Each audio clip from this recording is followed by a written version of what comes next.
नमस्कार, आप देख रहे हैं आज तक। मैं हूं आपके साथ रोहित सरदाना। बिहार के चुनाव के नतीजे आए तो अपने साथ कई तरह के सबक भी लेकर आए।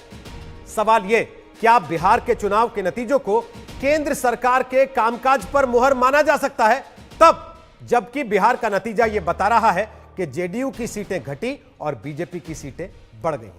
क्या बिहार के चुनाव के नतीजों को इस बात पर मुहर माना जा सकता है कि लॉकडाउन के दौरान जो सरकार की नीतियां रही और कोरोना काल के दौरान सरकार के जो तौर तरीके रहे, लोगों ने उस पर सरकार के साथ अपनी सहमति जता दी है?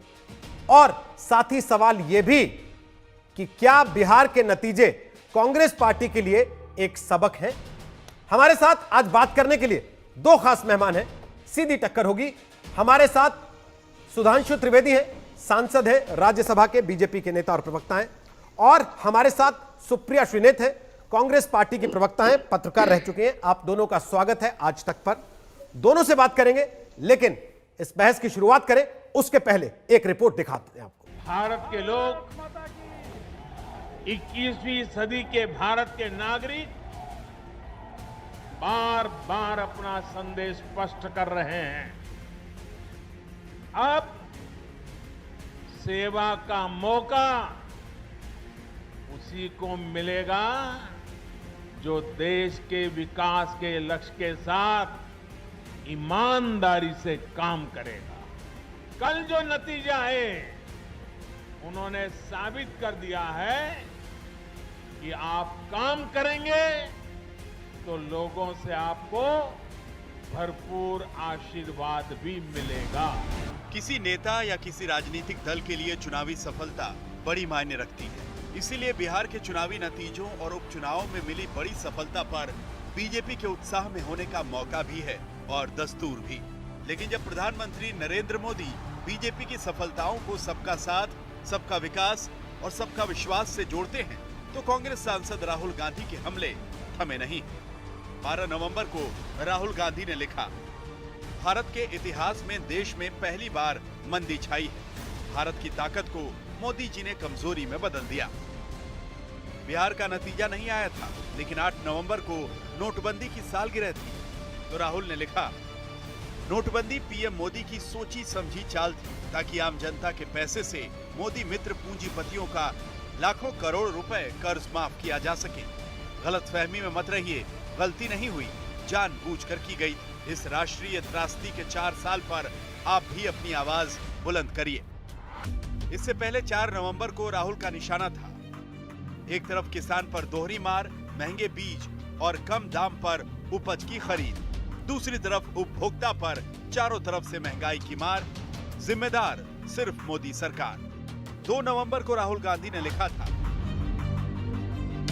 विकास तो हो रहा है, लेकिन सिर्फ पूंजीपति मित्रों का। 4 साल पहले नरेंद्र मोदी जी ने हिंदुस्तान की अर्थव्यवस्था पर आक्रमण शुरू किया। आपके पैर पर कुल्हाड़ी मारी, किसानों, मजदूरों, छोटे दुकानदारों को जबरदस्त चोट मारी। रास्ता किसके लिए साफ किया? फिर से अपने चुने हुए 3-4 उद्योगपति मित्र। बात सिर्फ एक राहुल गांधी की नहीं है। समूचा विपक्ष मौजूदा परिस्थितियों को लेकर सरकार को कटघरे में खड़ा कर रहा है। 3 किसान बिलों पर पंजाब हरियाणा में विरोध के बीच इन्हें बंगाल की मुख्यमंत्री ममता बनर्जी ने महंगाई बढ़ने की वजह भी करार दिया है। 9 नवंबर को प्रधानमंत्री नरेंद्र मोदी को लिखी चिट्ठी में ममता बनर्जी ने कहा है, किसान बिलों को लेकर हमारी आशंका सच साबित हुई। हाल के हफ्तों में आलू और प्याज जैसी रोजमर्रा की सब्जियों के दाम आम आदमी की पहुंच से बाहर हो गए हैं। केंद्र सरकार इसे नियंत्रित करने और पर्याप्त सप्लाई सुनिश्चित करने के लिए कोई कदम उठाती नहीं दिख रही है। आर्थिक सवालों पर सरकार को विपक्ष ऐसे समय में घेर रहा है जब आरबीआई के अनुमानों के मुताबिक कोरोना से बंद रही अर्थव्यवस्था को 2020-21 की दूसरी तिमाही में जोरदार झटका लगा है। पहली तिमाही में जीडीपी में 23.9% की गिरावट आई थी। दूसरी तिमाही में 8.6% की निगेटिव ग्रोथ का अनुमान है। वैसे दोबारा अर्थव्यवस्था में तेजी के संकेत है। सरकार ने आत्मनिर्भर भारत आर्थिक पैकेज का ऐलान किया है। RBI measures which were announced as of 31st October you have 12,71,000 something. Totally 29,87,641 crores. Now, for those of you all who very quickly would want to say, so what did you do? How much did RBI do? I just give you a quick back of the envelope calculation. Total of 15% of the GDP is what has been given here as stimulus till today. सरकार आम आदमी तक अपनी योजनाओं की delivery को चुनावी सफलताओं की वजह मान रही है, लेकिन विपक्ष को उसकी योजनाएं ही नाकाफी लगती हैं। सरकार पर विपक्ष के सवाल शुद्ध सियासी भी होते हैं, लेकिन क्या चुनाव में अंत भला तो सबका भला? आज तक ब्यूरो। तो सीधा सवाल सुधांशु जी, पहले मेरा सवाल आपसे है, क्या बिहार चुनाव के नतीजों को केंद्र सरकार के कामकाज पर मोहर माना जाए?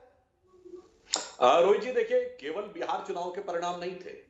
लद्दाख की काउंसिल में हम जीते, उत्तर प्रदेश में हम केवल एक सीट छोड़कर सारे उपचुनाव जीते, गुजरात में हम सभी 8 सीटें जीते, मध्य प्रदेश की तो वो सीटें जो मूलतः कांग्रेस के आधार वाली थी उनमें हम 19 सीटें जीते, कर्नाटक में वह सीटें 2 जो हम परंपरागत रूप से कभी नहीं जीतते थे वो हम जीते, और तेलंगाना में हमने एक विजय प्राप्त की। तो अगर उत्तर से दक्षिण तक और बिहार की विधानसभा के हम पूरे परिणाम को देखें तो कहीं ना कहीं निश्चित रूप से कोई भी विवेकशील व्यक्ति सहज निष्कर्ष निकाल सकता है, यदि इतने सारे प्रांतों में भारतीय जनता पार्टी को प्रबल जन समर्थन मिला है तो जितने आरोप प्रधानमंत्री श्री नरेंद्र मोदी जी पर लगाए जा रहे थे वो निराधार और निर्मूल साबित हुए। तो क्या यह मान लिया जाए कि कोरोना काल में लोगों को परेशानी नहीं हुई?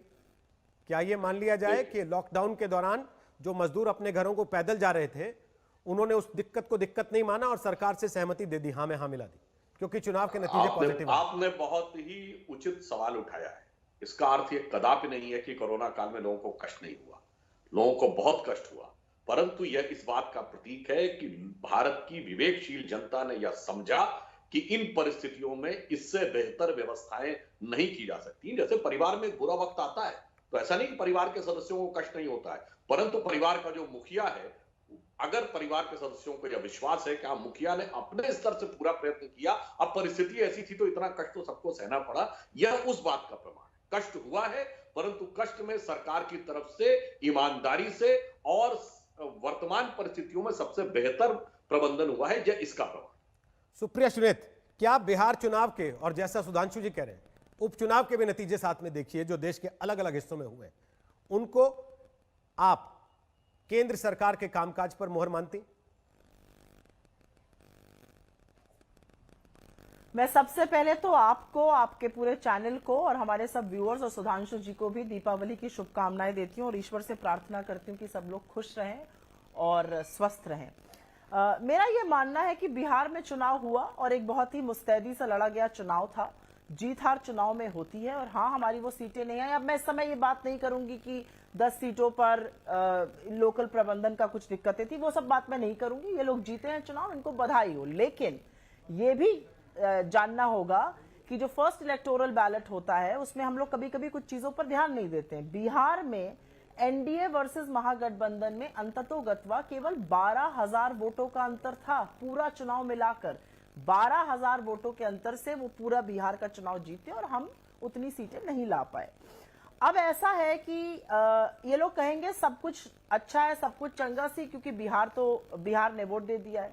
असलियत ये नहीं है। बिहार परेशान था जैसे देश की बाकी जनता भी परेशान है। सुधांशु जी ने यहाँ पर कई सारी सीटें गिनवाई, मैं उनको सिर्फ विनम्रता पूर्वक ये याद दिलाना चाहती हूँ कि इतनी इलेक्टोरल पॉलिटिक्स तो वो भी समझते हैं और मैं भी समझती हूँ कि जहां पर सरकार होती है वहां पर यूजुअली बायपोल उन्हीं के फेवर में जाता है।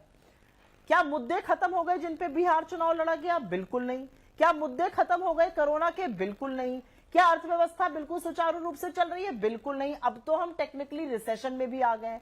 कुछ लोग भाजपा के, मुझे नहीं लगता सुधांशु जी उनमें से लापरवाही ये करेंगे, लेकिन कुछ लोग भाजपा के आके कह रहे हैं इतनी नौकरियां बनी है, इतनी बढ़िया अर्थव्यवस्था है, सब कुछ ठीक है। ऐसा तो बिल्कुल नहीं है। ये तो हम देख ही रहे हैं, लोग बेरोजगार हो रहे हैं, लोगों के पास खाने की दिक्कतें हैं, लोगों के पास नौकरी नहीं लग रही है, अर्थव्यवस्था रिसेशन में चली गई है। सरकार को बार बार आकर तथाकथित, मैं ये नहीं कह रही हूं स्टिमुलस, तथाकथित स्टिमुलस पैकेज क्यों ऑफर करने पड़ रहे हैं? तो जो मुद्दे थे वो रहेंगे। महिलाओं के प्रति अपराध हो, महिलाओं का अस्मिता का सवाल, वो मुद्दे रहेंगे और हम वो मुद्दे उठाएंगे। सिर्फ क्योंकि चुनावी हार जीत है और मुद्दे खत्म हो गए, ऐसा नहीं कहा जा सकता है। सिर्फ ये कहना कि ये तो मोदी जी पर मोहर है, मुझे लगता है कहीं पर गलत होगा। मुद्दे खत्म नहीं हुए, मुद्दे हैं और मुद्दे आगे भी रहेंगे, मैं आपकी इस बात से सहमत हूं। लेकिन आप मुद्दे उठा रहे थे, उसके बावजूद उत्तर प्रदेश में जनता ने आपको वो साथ नहीं दिया। मध्य प्रदेश में जहां आपने लगातार आरोप लगाया कि हमसे धोखा करके हमारे विधायक चुराए गए, छीने गए, तोड़ लिए गए, वहां जनता ने उस तरीके से आपका साथ नहीं दिया। गुजरात में जनता ने आपका साथ नहीं दिया, जहां लगातार शुरू में यह आरोप लगता रहा कि कोरोना की कंप्लीट मिसहैंडलिंग हुई, इस वजह से वहां हालात बद से बदतर होते गए। तो क्या यह समझा जाए केंद्र को एक्सेप्शन नहीं है, लेकिन कांग्रेस को रिजेक्शन है जनता का?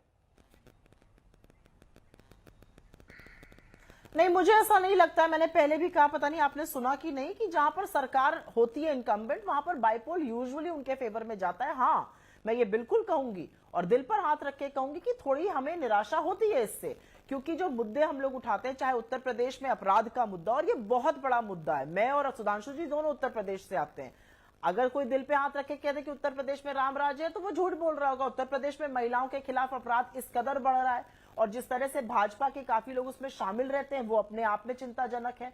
तो कहीं पर निराशा जरूर होती है, लेकिन मुझे ऐसा लगता है कि जनता जो है वो ये बातें समझती है। अगर आप उत्तर प्रदेश के चुनाव नतीजे भी देखें तो काफी सीटें ऐसी हैं जहां पर कांग्रेस नंबर 2 पर रही है, काफी सीटें ऐसी हैं जहां पर जो हमारा जनाधार खोया था वो हमें मिला है। उस कदर नहीं मिला कि हम जीत सकते थे, उस तरह नहीं मिला कि हम आश्वस्त हो सके। और ये हमें एक सबक सिखाता है कि हमें और मेहनत करने की जरूरत है और जमीन पर उतरने की जरूरत है और लोगों से कनेक्ट करने की जरूरत है। कोई इस मुगालते में ना रहे कि इस हार के बाद हम हाथ पे हाथ धरे बैठे रहेंगे। लेकिन सुधांशु त्रिवेदी, लगातार जितनी भी बातें आई सामने, उसमें बार बार यह कहा गया कि साहब, अगर असदुद्दीन ओवैसी ने अपने उम्मीदवार सीमांचल में ना उतारे होते तो महागठबंधन की तस्वीर कुछ और होती। अगर असदुद्दीन ओवैसी ने 5 सीटें ना जीती होती, नुकसान ना पहुंचाया होता, तो महागठबंधन जीत गया होता। क्या कांग्रेस अपनी हार असदुद्दीन ओवैसी के सिर डाल के टोपी ट्रांसफर नहीं कर रही है केवल? अगर इस दृष्टि से देखना है तो हम भी कह सकते हैं, लोजपा हमारे साथ लड़ी होती तो 2/3 बहुमत होता, कहीं लड़ाई में ही नहीं होते। फिर हम भी ये कहना चाहते हैं, यदि विगत 6 महीने का कालखंड ले लें बिहार में, तो कोरोना, अप्रवासी मजदूरों की समस्या, घनघोर बाढ़, तो ये सबसे बुरा वक्त था 15 साल का। स्थिति सामान्य होती, लोजपा साथ होती तो कोई लड़ाई नहीं होती। इसलिए वह तो परिस्थिति, ये तो ये ना कि विपरीत परिस्थितियों में किस प्रकार से सामने आए। अब मैं एक और बात कहना चाहूंगा, बिहार के चुनावों में एक बात मैं सुप्रिया जी की कहता हूं, स्वीकार करता हूं कि कोई पार्टी दावा नहीं कर सकती कि राम राज्य आ गया, उसके आने से सब कुछ अपराध समाप्त हो गया, एकदम घी और दूध की नदियां बहने लगी, नहीं। परंतु इतना अंतर जरूर है कि यदि आप ये कहना चाहें कि लालू प्रसाद यादव जी की पार्टी को साथ में लेकर आप नीतीश जी ने जो सुधारा है, यानी जब चुनाव होते थे तो कितनी सैकड़ों जगह गोलियां चलना, सैकड़ों लोगों का घायल होना, दर्जनों लोगों का मारा जाना, वो लोग राम राज्य लेके आ जाएंगे, अथवा उत्तर प्रदेश में आप सोचें कि समाजवादी पार्टी के साथ में लेके आ जाएंगे, तो देश की जनता इतना समझती है कि भाई ये दावा कितना आधारहीन है और कितना खोखला ही नहीं है। ये हमें चिढ़ाने वाला दावा है कि कोई कहे कि नीतीश कुमार जी के शासनकाल में जिन पर की न भ्रष्टाचार का आरोप, न परिवारवाद का आरोप, न अपराधीकरण का आरोप, और दूसरी तरफ इन आरोपों में आकंठ डूबे लोग हालात को बदल देंगे, वह नहीं। वो बात पूरी तरीके से जनता को समझ में आती कि वो छला हुआ है। दूसरा, मैं एक और बात कहना चाहूंगा इन चुनावों में, देखिए हार जीत अपनी जगह चलती रहती है, हारना बहुत महत्वपूर्ण नहीं है। अभी सुप्रिया जी ने जैसे वोटों की बात कही थी, जब हमारी 2 सीटें आई थी, सुप्रिया जी शायद आपको पता हो कि कांग्रेस के बाद वोटों के लिहाज से सबसे बड़े दल हम ही थे, पर तो हमारी 2 सीटें आई थी, हार गए थे।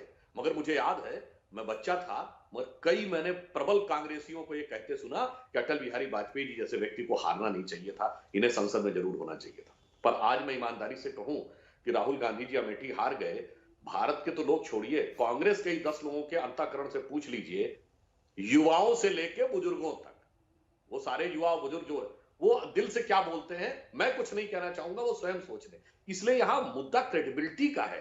अगर कांग्रेस जैसी राष्ट्रीय पार्टी गलवान जैसे मुद्दे से लेके और बालाकोट जैसे मुद्दों के ऊपर ऐसा, मैं जिसे कहूं, जो राष्ट्र विरोध की सीमा में जाने वाला स्टैंड लेना शुरू करे, तो उन्हें सोचना चाहिए, आत्मावलोकन करना चाहिए कि आप एक नेशनल पार्टी जिसने 56 साल इस देश में सीधे हुकूमत की और सेना राष्ट्रीय सुरक्षा के मुद्दों के ऊपर ऐसी करें। अब देखिए, आज ही जब से ओबामा जी का बयान आ गया कि वो नर्वस, उन्होंने कह दिया राहुल गांधी जी को, अब नर्वसी आ गए। अब पहले आप विदेशी स्टेटमेंटों को लेके कितना फूले नहीं समाते थे, अब एक स्टेटमेंट आपके ऊपर आ गया। चाहे फ्रांस के राष्ट्रपति के बारे में आपने बोला संसद में, उसी दिन शाम तक फ्रांस का खंडन आ गया। बताइए 2008 में बकौर विकीलीक्स, आज तक मैं उसको सच नहीं कहता कि वो सच ही है, मगर आज तक कांग्रेस ने उसका खंडन नहीं किया है कि भाई उन्होंने कहा कि हिंदू आतंकवाद ज्यादा बड़ा है। तो आप स्वयं देखिए ना, आप और आपका नेतृत्व अपने लिए ही कैसी हास्यास्पद और विडंबनापूर्ण परिस्थितियों का निर्माण कर रहा, अपने लिए। हमारे लिए तो और देश की जनता ने तो अपना तय कर लिया है मोदी जी के नेतृत्व में चलने का। सुप्रिया, ऐसा है कि दंभ तो रावण के लिए भी गलत था। मैं खुश हूं कि आप जीते हैं, लेकिन दंभ करने का कोई मतलब नहीं है इसमें, क्योंकि जनता उठापटक तो करती रहती है। और इससे पहले आप पंजाब, राजस्थान, मध्य प्रदेश, छत्तीसगढ़ हारे भी थे और आगे भी हारिएगा। मैं सिर्फ इतना कहूंगी कि राहुल गांधी का नाम लिए बगैर भाजपा की राजनीति क्यों नहीं हो सकती है। आपने गलवान और बालाकोट कहा, तो गलवान की असलियत भी सुन लीजिए। आप लगातार गलवान पर बातें छुपाना चाहते हैं। प्रधानमंत्री जी ने तो पूरा सफेद सपाट झूठ ही बोल दिया कि कोई घुसा हुआ नहीं है। रक्षा मंत्रालय को कहना पड़ा और फिर वेबसाइट से हटाना पड़ा कि नहीं नहीं इन्फिल्ट्रेशन तो हुआ ही है। आज भी कोर कमांडर लेवल की बातें चल रही हैं कि पुल बैक किया जाए क्योंकि वो हमारी टेरिटरी में घुसे हुए हैं, लेकिन आप कहने पे तुले रहते हैं हमारे यहां तो जी कोई घुसा ही नहीं। जब कोई घुसा ही नहीं है तो बातें किस चीज की, क्या जवानी जमा खर्च कर रहे हैं। पहली बात, राष्ट्रीय सुरक्षा पर मुझे ऐसा लगता है कि पॉलिटिसाइज नहीं करना चाहिए। जिस तरह की आप लोग मुझे लगता है इर्रिस्पॉन्सिबल और लापरवाही की बातें कह जाते हैं, ये गलत है। आप हिंदुस्तान के विपक्ष के लिए बोल रहे हैं, एक नेशनल टीवी पर आकर हिंदुस्तान के विपक्ष को कह देना कि हमने राष्ट्रीय सुरक्षा पे कॉम्प्रोमाइज किया, ये गलत है। मुझे लगता है सार्वजनिक जीवन में ये पाप है, गलत ही नहीं है। आपने एक बुक का जिक्र किया यहां पर, तो ऐसा है कि क्योंकि मैं पर्सनल बुक्स पे किसी के कमेंट नहीं करना चाहती हूँ, बुक्स में कॉन्टेक्स्ट भी होता है भाई। बुक्स के अनुसार और मैगजीन्स के अनुसार तो हमारे प्रधानमंत्री जी को ही साइकोपैथ भी कहा गया है, मास्टर डिवाइडर भी कहा गया है, डिवाइडर इन चीफ भी कहा गया। क्या हम उसका समर्थन करते हैं? बिल्कुल नहीं करते हैं भाई। जो कहने वाला है उसने कहा है, जिसको जवाब देना होगा वो देगा। लेकिन इस पे पॉलिटिक्स करना मुझे लगता है ये निम्न स्तरीय पॉलिटिक्स होती है, क्योंकि हमें कॉन्टेक्स्ट भी नहीं पता होता है आधे टाइम तक। और जहां तक आपकी क्रेडिबिलिटी की बात है, तो आपकी क्रेडिबिलिटी ऐसी है कि आपके लोग कहते हैं सब कुछ चंगा है, लेकिन करोड़ों लोगों की नौकरियां गई। आपके लोगों के सामने अगर कोई उद्योगपति जरा सा कह देता है कि दिक्कत है, तो उसके ऊपर आईटी और ईडी पड़ जाती है। आपके यहां दिक्कत की बात यह है कि जब तक आपके साथ हैं तो सब लोग ठीक हैं, विपक्ष में है तो सब चोर हैं, और अगर आपके पास वो आ जाते हैं तो वो गंगा नहा लेते हैं। और मैं सैकड़ों एग्जाम्पल दे सकती हूँ, हेमंत शर्मा से लेकर मुकुल रॉय तक सैकड़ों एग्जाम्पल दे सकती हूँ। आपके पास जो आ गया उसने गंगा नहा ली, वो डुबकी लगा गया, वो सेंट बन गया, बाकी सारी दुनिया सिनर है, सारी दुनिया पापी है, वो संत बन के आपके साथ खड़ा हो जाता है। आपकी बातों की कहां तक बात करें। महंगाई आज कमर तोड़ रही है, अर्थव्यवस्था ठप पड़ी हुई है, नौकरी है नहीं, आशंका भविष्य की लेकर है, लेकिन आपको अभी भी सुर्खियां बटोरने से कमी नहीं है। एक छोटी सी 10 सेकंड में बात बता के बात खत्म करूंगी। निर्मला सीतारमण जी ने 2 दिन पहले एक पैकेज अनाउंस किया। उस पैकेज में कहा गया आत्मनिर्भर भारत बनेगा, किसी को ऑब्जेक्शन नहीं है। उस पैकेज में कहा गया कि कैपिटल एक्सपेंडिचर एडिशनल एलोकेट किया जाएगा। अच्छी बात है, करना चाहिए। अब आपको भी पता और मुझे भी पता है कि इसको एलोकेशन का अप्रूवल आते आते दिसंबर होगा।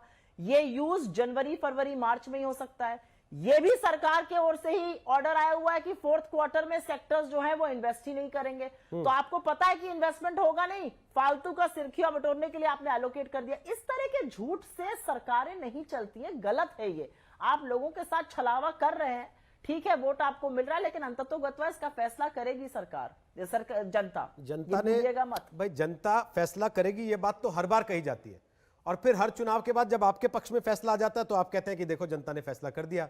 जब इनके पक्ष में आता है तो आप ही की तरफ से आवाजें उठने लगती हैं कि साहब ईवीएम में गड़बड़ है, यहां तो वोटों की गिनती में गड़बड़ कर दी, यहां तो लोकल लेवल पे मिसमैनेज करके चीजों को अपनी तरफ मैनेज कर लिया गया। सुप्रिया जी, लेकिन मेरा सवाल, बीच में जो बात आप दोनों ने जिक्र किया उसको लेकर एक बार है, क्या ओबामा की किताब ने एम्बेरेस किया है कांग्रेस को, जो बातों का जिक्र आ रहा है उसमें?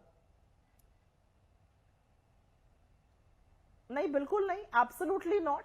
मैंने थोड़ा बहुत जो पढ़ा है, मुझे लगता है बिल्कुल एम्बैरस की बात नहीं, और मैं कुछ इस पर टिप्पणी नहीं करना चाहती हूँ क्योंकि एक पर्सनल बुक है। मैं पूरी बुक पढ़ना चाहूंगी, उसका कॉन्टेक्स्ट पढ़ना चाहूंगी, उन्होंने क्या कहा है, किसके और बारे में क्या कहा है, ये मैं पढ़ना चाहूंगी। किसी की टिप्पणी, बुक पर टिप्पणी करना मुझे लगता है गलत है। जब मोदी जी के खिलाफ भी ऐसे शब्दों का इस्तेमाल किया गया था, चाहे साइकोपैथ बुलाया गया था, चाहे डिवाइडर इन चीफ बुलाया गया था, मैंने उस पर भी टिप्पणी नहीं करी थी, क्योंकि मुझे लगता है कि ये पर्सनल राइटिंग्स होती है लोगों की। इसमें मसला टिप्पणी करना पर्सनल ठीक राइटिंग नहीं से है। ज्यादा अगर policy राहुल पर गांधी कोई के decision नेतृत्व पर आ रहा है बोलता है, और सवाल बीजेपी राहुल गांधी के नेतृत्व पर उठा रही है। ओबामा तो केवल कंधा है, क्योंकि उनकी किताब का एक हिस्सा छप गया अब कहीं। बीजेपी का तो मैंने आपको बोला ना, मैंने तो यही बोला ना कि अगर भाजपा राहुल जी का नाम नहीं लेगी तो राजनीति कैसे करेगी, क्योंकि उनको पता है कि एक ही शख्स खड़ा होकर उनसे सवाल पूछता है और उनको कटघरे में खड़ा करता है, और फिर सारी सरकार और सारी ट्रोल आर्मी और सारा भाजपा का प्रबंधन लग जाता है। अगर राहुल जी इतने ही नगण्य हैं तो काहे आप सब लोग इतने परेशान हो जाते हैं उनके बोलते ही, चाहे वो किसी भी बात पे बोलते हैं, क्यों सारा सिस्टम बौखला जाता है? इस बात का जवाब दें ये लोग। ठीक है, बोलिए सुधांशु जी। देखिए, हमारे और इनमें क्या अंतर है। देखिए, हमारे यहाँ चुनाव बिहार का पूर्ण नहीं हो पाया था और अमित शाह जी बंगाल के दौरे पे चले गए। हम तो जीत का भी जश्न नहीं मनाते। प्रधानमंत्री जी ने जो अपना धन्यवाद बिहार कार्यक्रम में भाषण दिया, उसमें हम पे आक्षेप क्या लगा, अरे ये तो अभी से बंगाल की तैयारी करने लगे। हम तो जीत का जश्न नहीं मनाते, और समाचार पत्रों में ये आता है कि राहुल गांधी जी हारने के बाद जैसलमेर जाने के लिए तैयार थे। तो उनके ऊपर तो मुझे वही पंक्ति याद आती है कि बर्बादियों का शोक मनाना फिजूल था, मैं बर्बादियों का जश्न मनाता चला गया। अब दूसरी बात, जो एक गंभीर बात मैं कहना चाहता हूं, देखिए सुप्रिया जी, किसी पत्रिका ने, अखबार ने कुछ लिख दिया, वो एक अलग चीज है। वो तो उस पत्रकार के अपने वैचारिक पूर्वाग्रह होते हैं। सबकी बात सही, कोई कहे कि मैं पत्रकार हूं, मेरे विचारों में ना लेफ्ट है ना राइट है, ये तो बिल्कुल गलत बात है। सबका तो ना थोड़ा इंक्लेशन होता, पर जब किताबों की बात आती है तो गंभीर बात है। प्रणब मुखर्जी जी की किताब पढ़ लीजिए, क्या लिखा हुआ है। नरसिम्हा राव प्रधानमंत्री रहे कांग्रेस की, द इनसाइडर, कांग्रेस के अंदर की चापलूसी का पूरा परिदृश्य कांग्रेस का प्रधानमंत्री लिख रहा है। और नेहरू जी के निजी सचिव मथाई की किताब पढ़ लीजिए, क्या क्या लिखा हुआ है। और तो मैं ज्यादा नहीं बोलना चाहता, जॉन केनेथ गैलब्रिथ जो नेहरू जी के जमाने में अमेरिका के एम्बेसडर थे, जिनकी किताब है एम्बेसडर जनरल, उन्होंने नेहरू जी की और कैनेडी की यात्रा के बारे में उनके व्यक्तिगत आचरण पे क्या क्या टिप्पणी की है, वो सब देख लीजिए। तो इसलिए मैं तो आपके लोगों की खुद की लिखी किताबों के बारे में, अगर किताबों में जाएंगे तो बड़ी भारी समस्या उत्पन्न हो जाएगी। ऐसा ऐसा लिखा हुआ किताबों में, इसलिए किताबों का विषय छोड़िए। और आज सुधांशु जी, उन्होंने एक बात कही कि प्रधानमंत्री के लिए जब किसी ने ऐसे शब्दों का इस्तेमाल किया देश के, तो कांग्रेस पार्टी ने बतौर विपक्ष उस चीज का लाभ उठाने की कोशिश नहीं की। उनका कहना है कि हमने शुचिता दिखाई, जो कि सरकार के नेताओं को, बीजेपी के नेताओं को भी दिखानी चाहिए। मान्यवर, जानते क्या हुआ, कांग्रेस के नेताओं ने तो उससे ज्यादा खतरनाक शब्दों का प्रयोग कर चुके थे। ये कह रही है कि उन्होंने उनको डिवाइडर इन चीफ लिखा, तो कांग्रेस के नेता तो कहते थे बोटी बोटी काट डालूंगा। अब बताइए, आप जो बोटी बोटी काट डालूंगा लिख चुका है उसको, और जो मौत का सौदागर 2007 में बोल चुका है, तो डिवाइडर इन चीफ तो हल्का वर्ड है ना उसके लिए। तो इनके लिए तो ये जितना भी जहर था पहले उगल चुके थे। अब तो इनको लगा कि इसमें तो कुछ था ही नहीं। और मैं एक और बात कह रहा हूं, मैंने क्या कहा, पत्रकार के रूप में कोई लिखे वो अलग विषय है। मैंने तो उनकी बात कही जो इनके नेताओं ने लिखी अपनी किताबें। पढ़ लीजिए, आजादी के काल से लेके और प्रणब मुखर्जी जी की पुस्तक तक, नरसिम्हा राव जी की पुस्तक तक, बहुत सारी चीजें क्लियर हो जाएंगी। तो दोनों में बड़ा भारी अंतर है जब आपके पार्टी के जिम्मेदार नेता पार्टी के अंदरूनी बातों के बारे में। सुप्रिया सुनेत, यह सवाल तो पूछा जाएगा कि बीजेपी पर आरोप आप ये लगाते हैं कि देखिए वहां बिहार का जश्न मनाने गए थे, बंगाल की तैयारी करने लगे। ये उनकी तैयारी है और आपकी कमी नहीं है कि आप अभी पिछले में उलझे हैं और आप ये तय नहीं कर पा रहे कि आपकी हार के लिए आप खुद जिम्मेदार हैं या फिर असदुद्दीन ओवैसी के कंधे ठीकरा फोड़ना। अच्छा, मैं इसका जवाब दूं उससे पहले इन्होंने कुछ बातें कही, उसका भी जवाब दे देती हूँ। ये कहते हैं कि हम राष्ट्रीय सुरक्षा सर्वोपरि रखते हैं। अटल जी ने तो 1962 की वॉर के बीच में संसद सत्र बुलाया था, और आरएसएस को नेहरू जी ने नहीं, सरदार पटेल ने प्रतिबंध लगाया था। वो just for your kind information. दूसरी बात, 2013 में आप लपके चले गए थे प्रेसिडेंट के पास ये पूछने की, हमारे 1 मिनट बोल लेने दीजिए, कि 2013 में आप गए थे प्रेसिडेंट के पास कि भारतीय सेना डेप्सांग में कौन से शस्त्र यूज कर रही है, उसकी हमें जानकारी चाहिए। अब वो लोग दिवंगत है, मैं उनके बारे में नहीं बोलना चाहती हूं, लेकिन जेटली जी और सुषमा स्वराज जी गए थे। 26/11 में अभी टेरर अटैक चल रहा था, आप लपक के प्रेस कॉन्फ्रेंस करने पहुंच गए थे। आप कहते थे कि भाई चीनी लोग पिकनिक बना के चले जाते हैं, तो ऐसे आप सेना का मनोबल बढ़ाते थे विपक्ष में रहकर। तो जितना आप राष्ट्रीय सुरक्षा पर, अपने रोल पर बोलिए कम, उतना ही अच्छा रहेगा। आपने कहा मोदी जी जो है वो 18 घंटे काम करते हैं।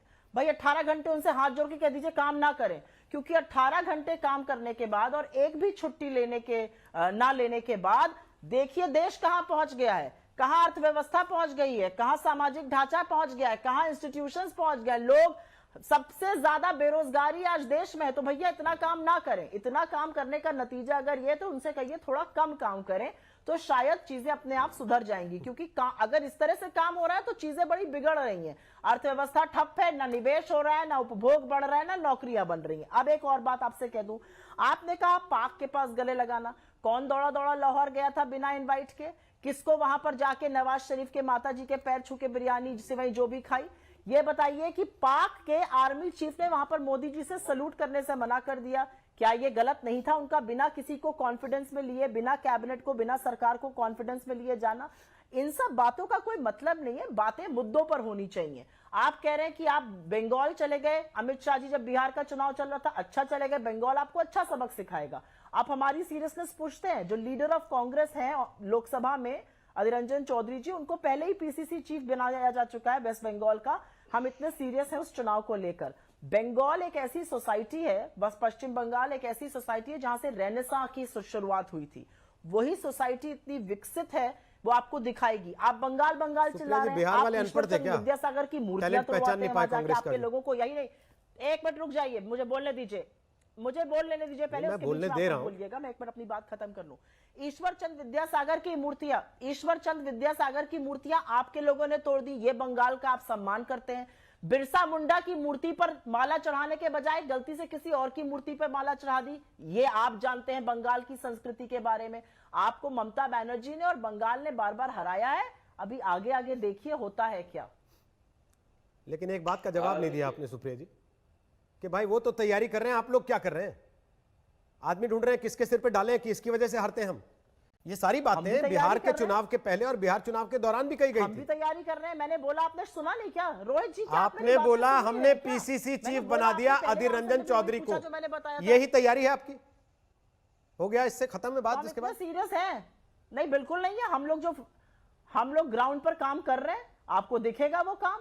और भाजपा कुछ भी कर ले, भाजपा का देखिए, भाजपा बंगाल जीतना नहीं चाहती है। भाजपा का बंगाल जो है वो एक पॉलिटिकल एजेंडा है। जिस तरह से बंगाल में यहाँ की एजेंसीज का दुरुपयोग किया गया है, जिस तरह से वहां के पॉलिटिशियंस के पीछे पड़ गए, दिलीप घोष जी का बयान सुन लीजिए, हाथ पैर और पसलियां तोड़ देंगे, घर पे बिठा देंगे, ये पॉलिटिकल बयानबाजी है। बंगाल इनके लिए एक पॉलिटिकल प्रोजेक्ट है, उसके सम्मान की, उसकी संस्कृति की, मैं उम्मीद करता हूं जो बातें आप बंगाल के लिए कह रही हैं कि एजेंसीज का दुरुपयोग करके सरकार को तंग कर रही है केंद्र सरकार, अधीर रंजन चौधरी भी आपकी बात से इत्तेफाक रखते होंगे, वो अलग नहीं बोलेंगे इससे कुछ। बहरहाल सुधांशु त्रिवेदी जवाब दीजिए उनकी बात। देखिए, मैं ये कहना चाहता हूं, बहुत अच्छा इन्होंने अधीर रंजन चौधरी का रेफरेंस दे दिया।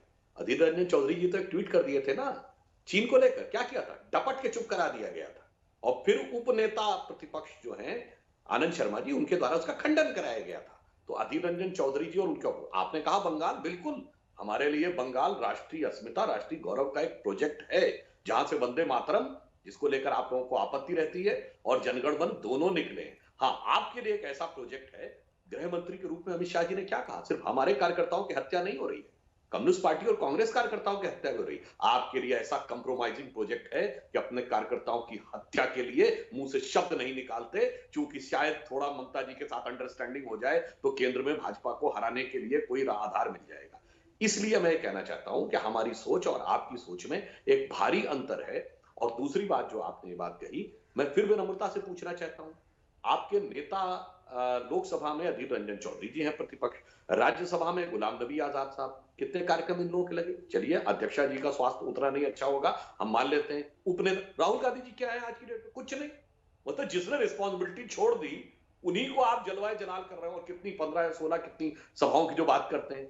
आप ये बताइए ना, यदि आप ईमानदारी की बात करते हैं तो आपके उच्च पदों पे पदासीन लोगों के कितने कार्यक्रम आप लगाते हैं? और जो पद पे नहीं है, चलिए ना हो, युवा व्यक्ति उभरना समझ में आता, जो पद लेके छोड़ चुके, यानी युवावस्था में ही उन्होंने पार्शियल रिटायरमेंट सा ले लिया, उन्हीं को आप आगे बढ़ाने में लगे हुए। तो ये विचित्र स्वरूप समझ में नहीं आता। और 1.5 साल लोकसभा चुनाव के हो गए, अभी तक आप अपना अध्यक्ष नहीं तय कर पाए, और उसके बाद आप हमको इस प्रकार के भाषण देने का प्रयास करते हैं कि हम ये नहीं कह रहे हैं, हम वो कह रहे हैं। लेकिन सुधांशु जी, अर्थव्यवस्था का मुद्दा रह गया, जिसपे सुप्रीम ने कई गंभीर सवाल उठाए। नहीं, सुनिए, अर्थव्यवस्था के मुद्दे पे आपने उस समय कह दिया था। देखिए, मैं विनम्रता से कहना चाहता हूं, इस समय दुनिया में एक अर्थव्यवस्था बताइए जो निगेटिव में ना हो। चीन को छोड़ दीजिए, चीन के तो आंकड़े ही रिलायबल नहीं। क्योंकि चीन के अनुसार तो पूरी दुनिया में कोरोना फैल गया था, वो वुहान से शंघाई नहीं पहुंच पाया था, इसलिए उन आंकड़ों के किनारे रख दीजिए। तो बताइए, जब पूरी दुनिया में जलजला आया हुआ है, उसके बाद आप कह रहे हैं जी आपका मकान हिल क्यों रहा था? इसीलिए मैं कह रहा हूं, देश की जनता इसको समझती है। जो बेरोजगारी की आपने बात कही, बेरोजगारी के आंकड़े 5 साल पुराने होते हैं। अब ये बताइए, तो अगर बेरोजगारी के आंकड़े आपने जब कहने शुरू किए तो वो 2014-15 के आंकड़े होंगे। रोजगार, बेरोजगारी, अर्थव्यवस्था की स्थिति सब देश की जनता भली भांति समझती थी कि इन विपरीत परिस्थितियों में सरकार ने किस प्रकार से काम किया है। अब बताइए, गरीबों को नवंबर के महीने तक मुफ्त राशन दिया, कोरोना काल में उज्ज्वला योजना वालों को मुफ्त गैस दी, जो 2000 रुपए आ रहे थे वो सब तो अलग है। तो ईमानदारी से सरकार ने काम किया। और आप जिस प्रकार के हवाई वादे करते, कई कहते 72,000 रुपया देंगे, जनता नहीं मानती। 6,000 वाले को यथार्थ मानती, कोई कहता 10 लाख नौकरी देंगे, नहीं मानती। वो मानती है कि ये सब बातें हवाई है। इसलिए राजनीति में क्या कहा जा रहा है उससे अधिक महत्व है कि कौन कह रहा है। जब तक गांधी जी की कांग्रेस थी तो उसकी क्रेडिबिलिटी थी, अभी राहुल गांधी की कांग्रेस में क्रेडिबिलिटी शून्य हो चुकी है। लेकिन सुधांशु जी, उन्होंने बड़े सीधे तौर पर कहा कि जो स्टिमुलस पैकेज, आप कथित स्टिमुलस पैकेज का शब्द इस्तेमाल किया उन्होंने, कथित जो स्टिमुलस पैकेज आप दे रहे हैं उसकी जो प्लानिंग दिख रही है वो अपने आप में हवाई है। कुछ कहना चाह रही हूं। आ रहा हूं सुप्रिया जी, एक लास्ट कमेंट लेके फिर आपके पास आ रहा हूं। देखिए, जो स्टिमुलस पैकेज की बात की जाती है तो ये मानी हुई बात है कि जिस क्षण आप कहते हैं कि हम इतने 1000 करोड़ रुपए पंप करेंगे, तो ये सबको पता है, कोई ऐसा नहीं कि आप बटन दबाए और 2 दिन के बाद इतने 1000 करोड़ रुपए वहां पहुंच गए। जब आप स्टिमुलस पैकेज बनाते हैं तो उसके अंदर एक आर्थिक विकास की एक स्टेप्स होते हैं, उसमें कई महीने लगेंगे। हम कह रहे चलिए इनकी बात मान ली दिसंबर के बाद आएगा, तो उससे क्या फर्क पड़ता है? क्या इसका मतलब आएगा नहीं क्या जनता के पास? आएगा। तो अगर इनकी बात ही मान ली तो भी तो ये इसका स्पष्ट मतलब है कि 2 महीने के बाद आने वाला है। सुप्रिया जी बोलिए। अब ऐसा है, जलजला कहा सुधांशु जी ने, मैं मानती हूं जलजला है दुनिया भर में, लेकिन कोरोना के ठीकरे मत फोड़िए अब अर्थव्यवस्था का। ये आर्थिक मंदी के दौर को तो आप कोरोना के पहले ही ले आए थे। लगातार 8 तिमाही से हमारी जीडीपी दर गिरती जा रही थी कोरोना के पहले ही। कोरोना ने उसको और खराब कर दिया। और इसीलिए ध्यान से सुनिएगा, हम दुनिया की 3 फास्टेस्ट ग्रोइंग इकोनॉमी से हटकर आज दुनिया की 7 स्लोएस्ट इकोनॉमीज में आ गए हैं। यह है आपका प्रबंधन। अब दूसरी बात सुनिए, तो पहले तो कोविड के पहले ही आपने बंटाधार कर दिया था। आप कहते हैं अनएम्प्लॉयमेंट फिगर्स, सबसे यंग राष्ट्र हैं हम दुनिया के। 11 नवंबर 2020 के फिगर आपको दे रही हूं, 6.5% अनएम्प्लॉयमेंट है। ये बिल्कुल भी एक टिकिंग बॉम्ब है हमारी जैसी पॉपुलेशन के लिए। तीसरी बात, आप अभी भी लोन मेले में ही यकीन कर रहे हैं। जो स्टिमुलस पैकेज भी अनाउंस हुआ है सुधांशु जी, अगर आपने उसको ठीक से पढ़ा हो, वो लोन मेला की बात करता है। आपने पहले भी एमएसएमई को करीब 3.5 लाख करोड़ रुपए देने की बात करी थी। 1.25 लाख करोड़ रुपए ही अभी तक लिए गए उसमें से, बाकी पैसा लिया ही नहीं गया। क्योंकि एक बात बताइए, जब अर्थव्यवस्था खतरे में है, नौकरी नहीं है, वेतन कट गया है, आशंका है भविष्य की, कौन जाकर लोन लेगा? आप होम लोन की बात करते हैं। अरे जब पता ही नहीं है नौकरी कल को रहेगी कि नहीं रहेगी, वेतन जो आधा कट गया पूरा होगा कि नहीं होगा, क्या मैं जाकर लोन लूंगी? क्या कोई व्यक्ति जाके लोन लेगा? तो ये सारी बातें आप या तो अर्थव्यवस्था को समझते नहीं है या सिर्फ सुर्खियां बटोरने में लगे रहते हो। एक एग्जांपल तो मैंने पहले ही दे दिया, आपको पता है 4th क्वार्टर में खर्चा नहीं होगा, फिर भी आपने एलोकेशन कर दिया है। Q1 में हमारा जीडीपी कॉन्ट्रैक्ट हुआ था -24% से। Q2 में अब हम रिसेशन में आ गए, लगातार कॉन्ट्रैक्शन है, हमारा कॉन्ट्रैक्ट होगा 9% से। और इसका मतलब होता है नौकरियां, इसका मतलब होता है इकोनॉमिक अपॉर्चुनिटीज लगातार कम होती जा रही है। अब हमारी सिर्फ जीडीपी दर नहीं घट रही है, जीडीपी वॉल्यूम का संकुचन हो रहा है। इसके बारे में आप क्या कहिएगा? हम 3rd फास्टेस्ट ग्रोइंग इकोनॉमी से लेकर 7 स्लोएस्ट में आ चुके हैं। ये तो आप ही की मेहरबानी है, लेकिन ये तो आप ही का किया जब सरकार कहती थी कि हम 3rd फास्टेस्ट ग्रोइंग इकोनॉमी, अच्छा रहेगा, तो आप लोग कहते थे कि ये फर्ज करते हैं, डेटा झूठ बताते हैं, इनके आंकड़े सही नहीं है। नहीं, बिल्कुल नहीं, नो नो नो, नहीं, हम ये कहते थे, नहीं बिल्कुल नहीं। देखिए, 3rd फास्टेस्ट ग्रोइंग इकोनॉमी हम कब थे? जब इन्होंने डिमोनेटाइजेशन नहीं किया था, जब इन्होंने फालतू का जिस तरह का जीएसटी लगाया नहीं लगाया था। हमारे डिमोनेटाइजेशन के बाद से जीडीपी की रेट 8.3% से लेके 4.2% आ गई फिस्कल ईयर 2020 में, कोरोना के पहले। इसका ठीकरा किसके सर फोड़ेगी भाजपा? आपने अपने ही शासनकाल में, अपने ही कार्यकाल में, अपने ही कुप्रबंधन और कुरीतियों के चलते जीडीपी की दर को खुद से 8.2 से घटाकर 4.3 कर दिया। मगर सुप्रिया जी, किसके सर फोड़िएगा? नोटबंदी के बाद चुनाव हुआ, उत्तर प्रदेश का भी हुआ, केंद्र का भी हुआ, आप लोग कहीं नहीं आ पाए, वो और मजबूती से आ गए। कोरोना के बाद, लॉकडाउन के बाद बिहार का चुनाव हुआ, उपचुनाव हुए। उपचुनाव को आपने कह दिया जिसकी सरकार होती है वो जीत जाता है। भाई ठीक है, इसको किनारे कर देते हैं। बिहार में तो आप लोग पूरी ताकत से थे, क्यों नहीं इस बात को माना जाए कि जनता को आपकी बात पसंद नहीं आती, उनकी पसंद आ जाती है। भाजपा मुद्दों पर चुनाव लड़ ले, भाजपा भ्रमित ना करे, भाजपा पाकिस्तान ना लाए चुनाव में। देखिए कैसे चुनाव होता है जब भाजपा हारने लगती है। सारा चुनाव हमने लड़ा बेरोजगारी पर बिहार में, भाजपा ने किस पे लड़ा ये मुझसे बेहतर आप जानते हैं। नीतीश कुमार तो इतने भद्दी भद्दी बातें लालू प्रसाद यादव के बच्चों के लिए कहने लगे थे। मतलब ये कौन सा चुनाव है? प्रधानमंत्री वोट दे दिया क्योंकि उन्होंने लालू प्रसाद यादव के लिए ऐसी बातें कही। वोट मांगने लगते हैं। अरे आप मुद्दों पर चुनाव लड़िए ना, आप मुद्दों पर चुनाव लड़िए ना। मुद्दा क्या है आज? मुद्दों की बात नहीं करेंगे, बात क्या करेंगे? पाकिस्तान की शरण में क्यों जाते हैं मोदी जी और भाजपा? मुझे बताया जाए चुनाव के पहले क्या ऐसा है कि इतनी पाकिस्तान परस्ती हो जाती है? इसका जवाब दे दे। क्यों वहां पर जाकर अस्मिता की, महिलाओं की, बेरोजगारी की बात नहीं करते हैं? मेरा सवाल ये है सुप्रिया श्रीनिवास जी, आपसे पहले मेरा सवाल ये है सुप्रिया जी कि 2 राउंड में जहां महिलाएं ज्यादा वोट करती हैं वहां नीतीश कुमार आगे निकल जाते हैं। वहां उनका गठबंधन, अगर आप गठबंधन की बात कर रही हैं तो उनका गठबंधन आगे निकल जाता है, आप लोग पिछड़ जाते हैं। फिर आप ये कहते हैं कि ये महिलाओं की बात नहीं कर रहे थे वहां पर। अगर महिलाओं की बात नहीं कर रहे थे तो महिलाओं ने इनके पक्ष में वोट क्यों दे दिया?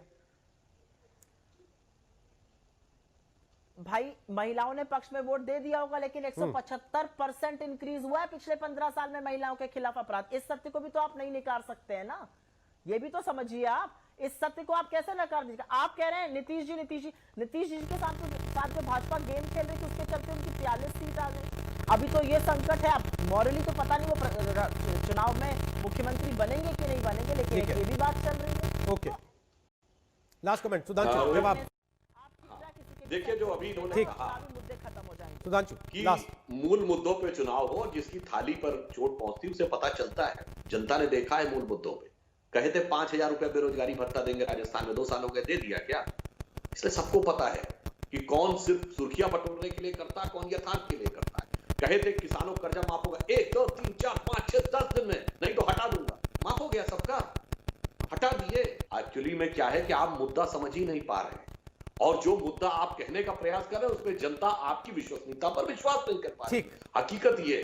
ठीक, बहुत बहुत धन्यवाद आप दोनों का। समय खत्म हो रहा है, छोटा सा ब्रेक ले रहे हैं ये बताते हुए कि देश दुनिया की खबरों के लिए आप बने रहिएगा आज तक के साथ। सुप्रिया समय समाप्त हो गया, माफी चाहते हुए। नसीहत आपको फिर किसी दिन देनी पड़ेगी। फिलहाल के लिए धन्यवाद, छोटा सा ब्रेक, आप देखते रहिएगा आज। नमस्कार, मैं हूं अंजना ओम कश्यप। हमें उम्मीद है ये वीडियो आपको पसंद आया होगा। लेटेस्ट खबरों के लिए यूं ही देखते रहिए आज तक, और इस वीडियो के पसंद आने पर लाइक, शेयर एंड सब्सक्राइब करना ना भूलें।